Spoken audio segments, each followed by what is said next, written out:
కూడా మనం కొంత ఆలోచన చేసి బయటపడే పరిస్థితి రావాలి. మొన్నే మీరు చూస్తే నేను ముఖ్యమంత్రి అయితే నేను అనుకున్న డబ్బులు ఉంటాయని, చిల్లి గవ్వలేదు, ఎక్కడ మొత్తం దోచుకొని వెళ్ళిపోయాడు. జలగా మొన్నటి వరకు ముఖ్యమంత్రిగా ఉన్న వ్యక్తి. నేను అందుకే ఆయన ఒక మాట అన్నాను, ఎస్కోబార్ అన్నాను. ఎస్కోబార్ అంటే కొలంబోలో పెద్ద స్మగ్లర్, మామూలు స్మగ్లర్ కాదు. ఏంటి స్మగ్లర్ అంటే మామూలు కాదు, డ్రగ్ స్మగ్లర్. మందు పదార్థాలను అమెరికాకు స్మగిల్ చేసేవాడు. ఎవరైనా మాట్లాడితే వివేకానంద రెడ్డి మారికి ఎగిరిపోయేవాళ్ళు. అలాంటివన్నీ చేసేవాడు. అలాంటి వ్యక్తే ఇతను. నేను చాలామంది నా జీవితంలో రాజకీయాలు చూశాను, కానీ ఇలాంటి వ్యక్తిని ఎప్పుడు నేను చూడలేదు. మీరే కాదు, నేను కూడా అనుభవించాను. అంటే సొంత బాబాయినే లెక్క పెట్టుకోకపోతే మిమ్మల్ని నన్ను లెక్క పెట్టుకుంటాడా అని మిమ్మల్ని అడుగుతున్నా. మనిషి యొక్క వ్యక్తిత్వం మీరు గుర్తుపెట్టుకోవాల్సిన అవసరం ఉంది. సరే, ఎక్కువ టైం మాట్లాడితే మన శక్తి అంతా మనం వేస్ట్ చేసుకున్నట్టు అవుతుంది. అయితే ఈరోజు మీరు చూస్తే ఖజానా 10 లక్షల కోట్ల రూపాయలు అప్పులున్నాయి. 10 లక్షల కోట్లకు 1,00,000 కోట్ల రూపాయలు వడ్డీ కట్టాలి, మళ్ళా కూడా అసలు కట్టాలి. ఈ రెండు కట్టాలంటే ఎక్కడ దేవాలనో అర్థం కాలేదు. అప్పులు ఇచ్చే మార్గం లేదు. కానీ మీరు ఒక మంచి పని చేశారు. 93% అభ్యర్థులు గెలిపించారు. 21 మందిని ఎంపీలు గెలిపించారు. ఆ ఎంపీలే మన పట్ల ఈరోజు సంజీవనిగా మారింది.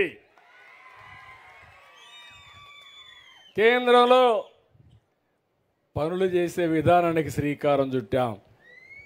మీరు కానీ 21 మందిని గెలిపించకపోయి ఉంటే ఈరోజు నేను ఎంత కష్టపడినా మిమ్మల్ని పైకి తీసుకొచ్చడానికి వీలయ్యేది కాదు. చెయ్యరాని పాపాలు చేశాడు, చేయరాని తప్పులు చేశారు, ఎవరు దోచుకోని విధంగా దోపిడీ చేశారు. అన్నీ కలిసి ఆ పాపాలు మీ పట్ల శాపాలుగా మారాయి.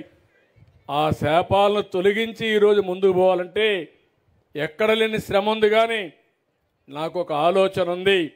ఇవన్నీ తాత్కాలికం. మళ్ళీ తిరిగి రాష్ట్రానికి పూర్వ వైభవం తెచ్చే వరకు మీకు అండగా నేను ఉంటానని హామీ ఇస్తున్నా.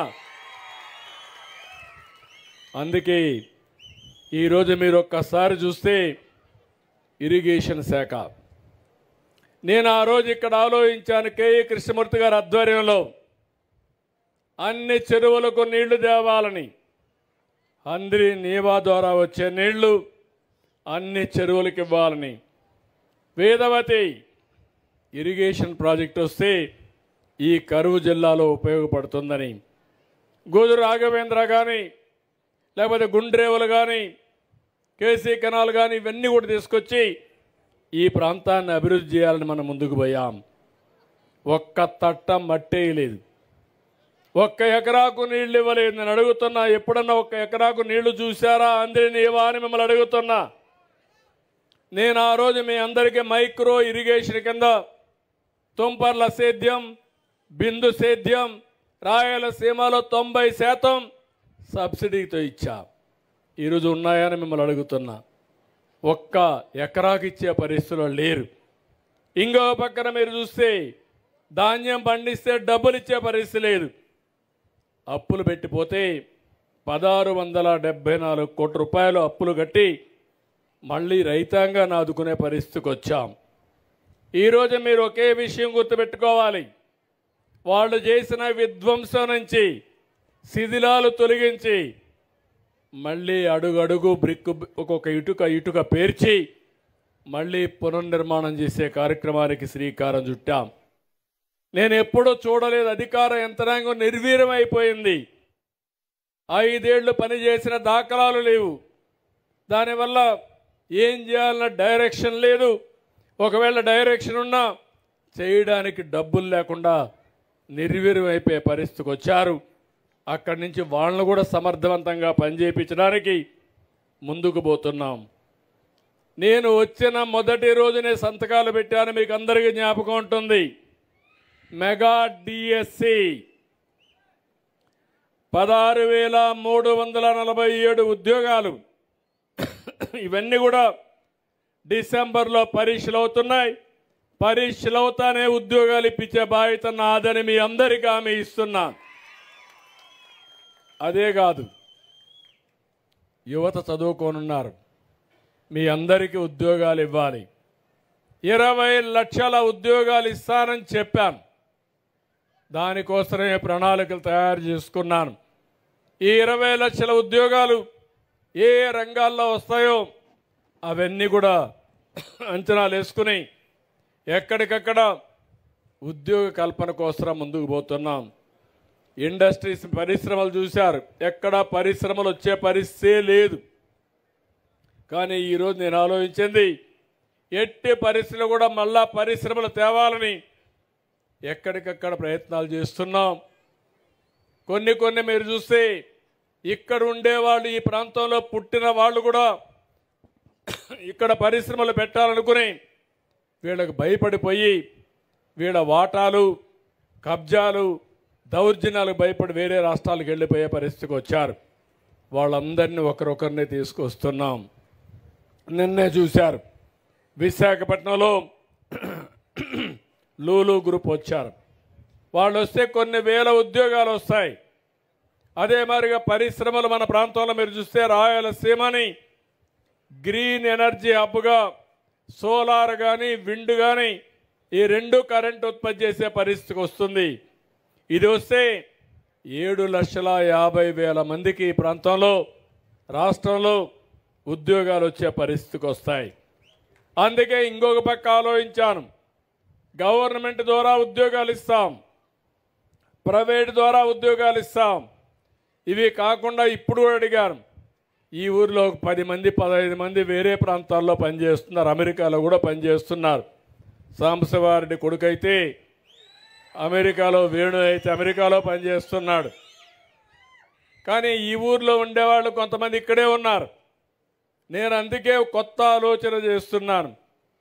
ఎన్నికలప్పుడు కూడా చెప్పాను, వర్క్ ఫ్రమ్ హోమ్ అని. మీ ఇంట్లో కూర్చొని మీరు పనిచేసే విధానానికి శ్రీకారం చుట్టాలనేది నా ఆలోచన. ఇది చాలా దేశాల్లో ఇప్పుడిప్పుడే ప్రారంభమైంది. తప్పకుండా మీ ఊర్లో కూడా మీ కుర్రవాళ్ళతో సహకారంతో వర్క్ ఫ్రమ్ హోమ్ ఈ ఊరి నుంచి కూడా ప్రారంభించాల్సిన అవసరం ఉంది.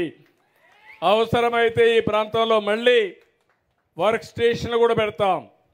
ఇంట్లో నుంచైనా పని చేయొచ్చు, ఆఫీస్కి పని చేయొచ్చు. చాలా ప్రాంతాల్లో దీనికి బాగా ప్రాక్టీస్ చేస్తున్నారు.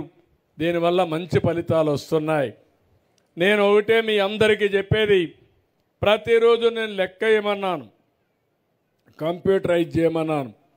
ఎవరెవరికి ఉద్యోగాలు ఇచ్చామో, ఏ కంపెనీలు ఇచ్చామో అవన్నీ కూడా లెక్కేసుకుంటూ నేను ఏదైతే చెప్పానో అది చేయడానికి ముందుకు పోతున్నానని చెప్పి కూడా నేను మీకు తెలియజేస్తున్నా.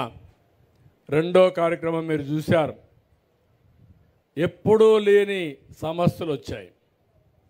ఈరోజు రాష్ట్రంలో మీరు చూస్తే నాకు వచ్చే అర్జీల్లో 50% అర్జీలు భూ సమస్యలు వస్తున్నాయి. ఎందుకు వచ్చిందో నాకైతే అర్థం కాలేదు. మీ భూమి వేరే వాళ్ళ పేరుతో రాసేసుకున్నారు. 22A అనే పేరు మార్చి ఇది ప్రభుత్వ భూమి అని ఎక్కడికక్కడ సెటిల్ చేసుకుంటూ పెద్ద ఎత్తున భూ సమస్యలకు తెరదీశారు. ఇంకో పక్క ఒక చట్టం మీరు చూశారు, ల్యాండ్ టైటిలింగ్ యాక్ట్ అని. నేను అప్పుడు ఎన్నికల్లో చెప్పాను, ఇదే కర్నూలులో నేను ఇక్కడ కాల్చాను, ఇక్కడే కాల్చాను ఆ కాపీని కూడా. అందుకే వచ్చిన మొట్టమొదటిసారి సంతకం పెట్టి కేబినెట్లో ఆమోదించి అసెంబ్లీలో కూడా చట్టం చేసిన పార్టీ తెలుగుదేశం ప్రభుత్వం అని చెప్పి కూడా నేను మీకు తెలియజేస్తున్నా. అయితే వీళ్ళు చేసిన తప్పులు వెంటాడుతున్నాయి. కొన్ని వేల మంది, లక్షల మంది మీ భూమి వేరే వాళ్ళ పేరుతో రాయిచ్చేశారు.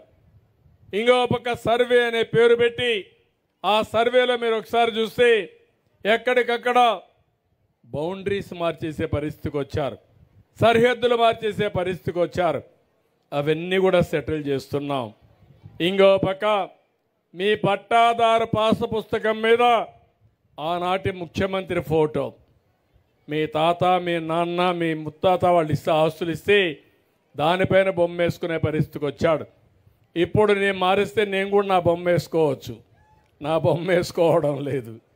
రాజముద్రతో మళ్ళీ పట్టాదారు పాస్ పుస్తకాలు మీకు ఇచ్చే బాధ్యత మాది.